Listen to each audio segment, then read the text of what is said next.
ironically was there, and it's ironic because I recognized her when I worked in Berkeley, and Berkeley is 20 miles from here, so I assumed that she'd sometimes, I'm pretty sure she walked, she might have drove, but she'd always pick up, so I always assumed she lived somewhere in the neighborhood of the pizza spot.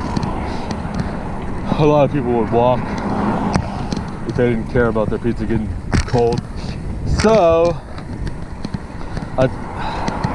after some point, she started coming in, however often, whatever it was, and I ended up translating for her because this dude wouldn't leave her alone, and she didn't know.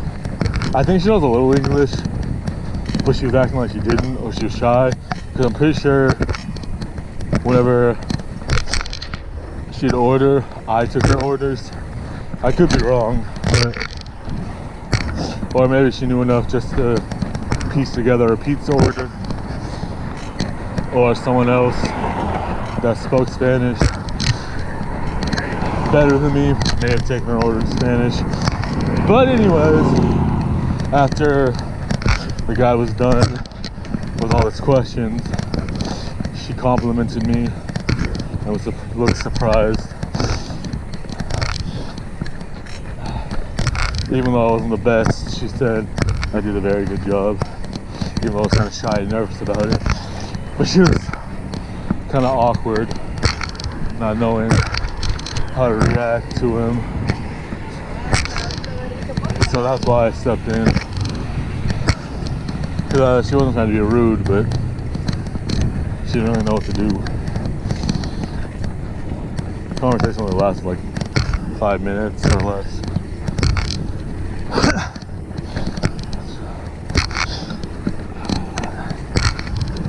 I just found it funny when I recognized her. I was like, wait a second.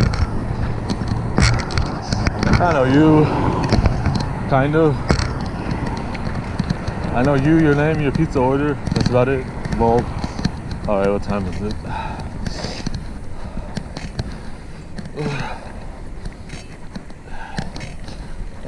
So another hour and a half.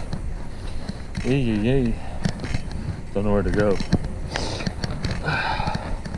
Just made a loop across town, pretty much, going the way I went to the post office,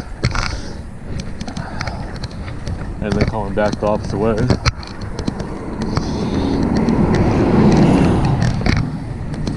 Told the lady that may or may not give me a bike that I had a Zoom call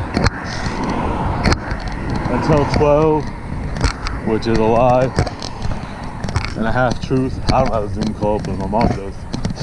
So I just kept it at that, since it was less explaining and less to type, and said I was free anytime after 12 p.m. and it's now 10:10. I never know when she'll be done, so I'll just text her from my bedroom, or if I'm out like now, sometime around 11:15 to 11:30, because usually they're done, or sometimes at 11:15, sometimes 12:30. Don't always know. There's quite the gap, and when they might finish. It wouldn't matter if the dog wasn't so loud, but since she's so into, it's so hard to know how she'll react. I don't ever want to bombard my mom. Usually toward the end her microphone is off, but you never know, especially since it's the church service. You might want to interject, or someone might say her name. But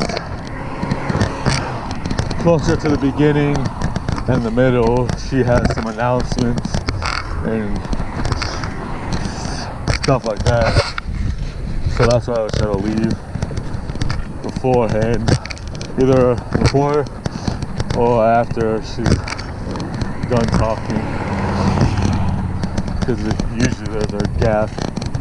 If I don't get out early like I did today, there's usually a good enough gap. If I do it right when she stops talking, I can slink out. But if we didn't have a dog, or we had a dog that didn't bark every time I moved or left my room, sneezed, coughed, dropped something, moved my keys, the wind was too much of a gust, anything really.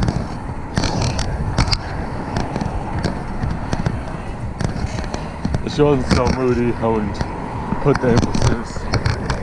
But since she's so unpredictable, but predictable at the same time, I just play it safe. I don't want to go up any hills. I don't really have a choice now. I'm gonna turn my camera off for a few minutes since I've been going for 15. Bye.